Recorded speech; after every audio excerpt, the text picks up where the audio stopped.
Kami sampaikan sejumlah informasi terpopuler di kanal cnbcindonesia.com. Berita pertama, Presiden Jokowi dikabarkan baru saja memecat pejabat tinggi Pertamina lantaran tidak mampu meningkatkan tingkat komponen dalam negeri atau TKDN pada proyek Pertamina. Hal itu diungkapkan oleh Menko Kemaritiman dan Investasi Luhut Binsar Panjaitan, tidak menyebut siapa pejabat yang dimaksud. Luhut membeberkan bahwa masalah tersebut terjadi pada proyek pipa Pertamina yang ternyata sebagian besar masih diimpor. Menanggapi kabar ini, Komisaris Utama Pertamina Basuki Cahaya Purnama alias Ahok juga ikut angkat bicara. Senada dengan Luhut yang tidak membeberkan identitas petinggi PT Pertamina tersebut, Ahok mengatakan bahwa kemungkinan terjadi persoalan pada proyek kilang minyak yang sedang gencar digarap oleh PT Pertamina.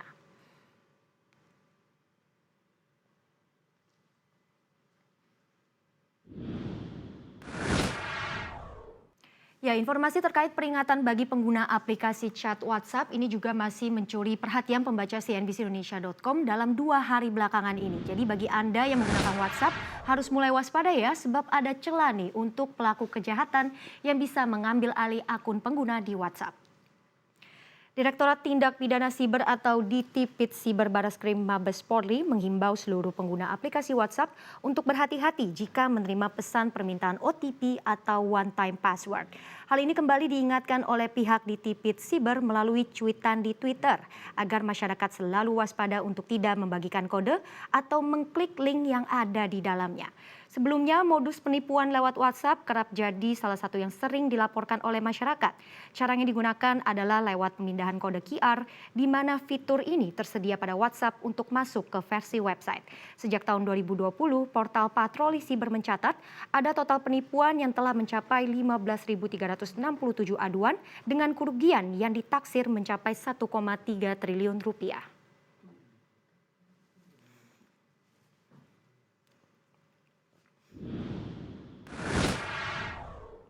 Ya, informasi terpopuler lainnya masih soal kabar baik ya buat emiten produsen nikel Indonesia. Ya, Kementerian BUMN menyatakan holding perusahaan baterai di Indonesia akan terbentuk paling lambat pada Juli 2021.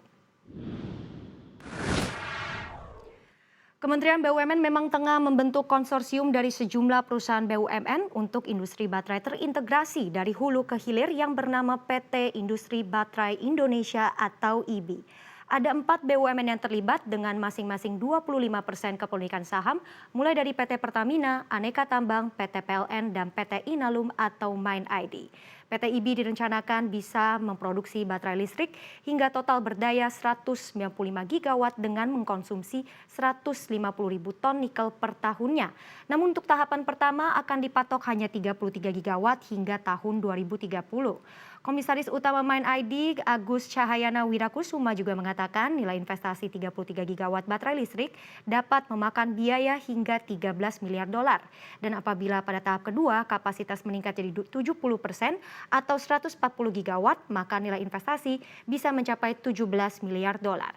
Adapun investasi ini telah menggandeng sejumlah mitra luar negeri, salah satunya LG Energy Solution dan Contemporary Aperex Technology.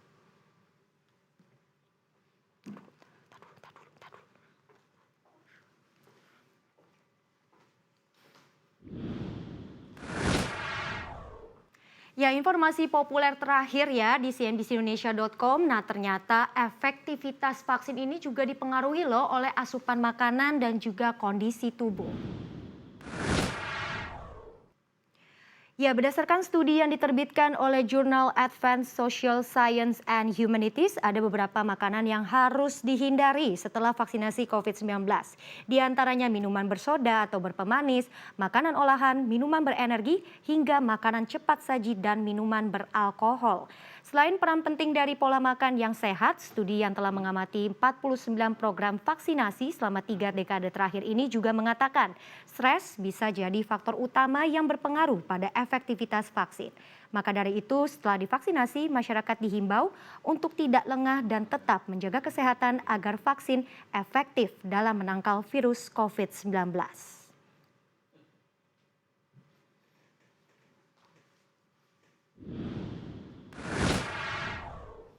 Ya, demikian deretan informasi terpopuler dari cnbcindonesia.com.